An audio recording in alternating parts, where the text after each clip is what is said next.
नमस्कार दोस्तों, हमारी आज की कहानी का नाम है संस्कार। जोर से कांच टूटने की आवाज़ आई। सुजाता दौड़कर रसोई में गई। देखा डिनर सेट की प्लेट ज़मीन पर बिखर के पड़ी थी। काम वाली सरला के चेहरे पर डर साफ दिखाई दे रहा था। तभी बहू भी आ गई और सुजाता सोच रही थी। वही हुआ जिसका डर था। वो डिनर सेट बहुत महंगा था। बहू जाने कहाँ से ढूंढ ढूंढ कर लाई थी। बहू नव्या पहले तो अंग्रेजी में चिल्लाकर बोली, फिर हिंदी में चिल्लाने लगी। तुम्हें अकल नहीं है? जानती हो कितना महंगा है?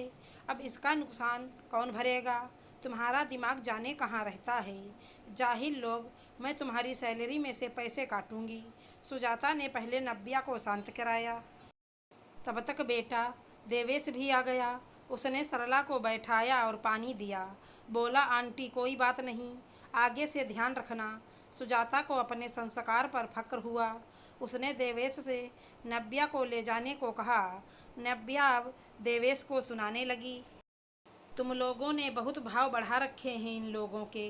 लापरवाही से काम करती हैं। एक बार पैसे कट जाएंगे तब ध्यान रखेंगी। सुजाता ने सरला से कहा, बुरा मत मानना, अभी रिश्तों की समझ नहीं है। तुम काम करके घर जाओ। सुजाता सोच रही थी, कम पढ़े लिखे लोग जाहिल कैसे हो गए? नव्या का व्यवहार क्या सही है?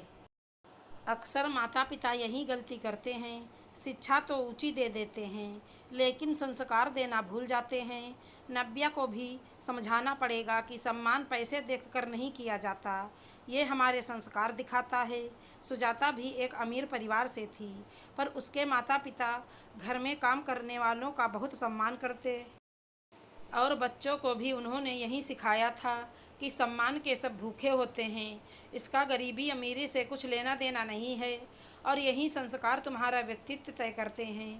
पैसे देकर तुम काम करवा सकते हो, पर अपनापन सामने वाले का सम्मान करके ही मिलता है।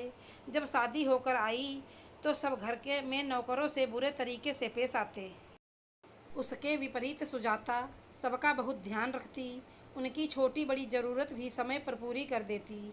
जल्दी ही सबके दिल में उसने जगह बना ली। उसके पति बोलते, कुछ तो अपने ओहदे का ध्यान रखा करो, तुम मालकिन हो। सुजाता हंसकर बात टाल देती। देवेश जब छोटा था तो अपने दादाजी से एक बार चिल्लाकर बोला। तब सुजाता ने जोरदार चाटा मारा था। दादाजी बोले भी, अभी बच्चा है। सुजाता बोली, इसीलिए अभी सीखना ज़रूरी है। जैसे शिक्षा हम बचपन से देते हैं, वैसे ही संस्कार देना भी ज़रूरी है। और अपने दोनों बच्चों को यही सिखाया कि शिक्षा ही नहीं, संस्कार भी ऊंचे रखो। अब बहू को भी सिखाना पड़ेगा। दिल की बुरी नहीं है, जल्दी सीख जाएगी। सुजाता ने फ़ोन करके सरला को 2-3 दिन आने के लिए मना कर दिया। दूसरे दिन नव्या ने देखा बर्तन का ढेर लग रहा है। अब बाई कहाँ ढूंढें? बर्तन कौन मांजेगा? उसने कहा, माँ आप फ़ोन लगाओ ना, आपकी बात तो सुनती है। सुजाता बोली, पर बेटा कल तुमने ज़्यादा बोल दिया। उन्हें भी तो अपनी इज्जत प्यारी होती है।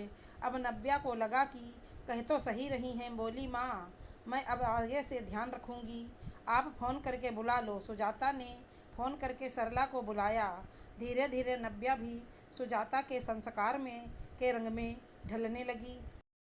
बच्चे वहीं सीखते हैं जो वो बचपन से देखते हैं, तो माता पिता का फर्ज है कि उन्हें संस्कार भी सिखाएं। इज्जत सिर्फ पद की नहीं, इंसान की भी करना सिखाएं। आशा करती हूँ हमारी कहानी अच्छी लगी होगी। धन्यवाद दोस्तों।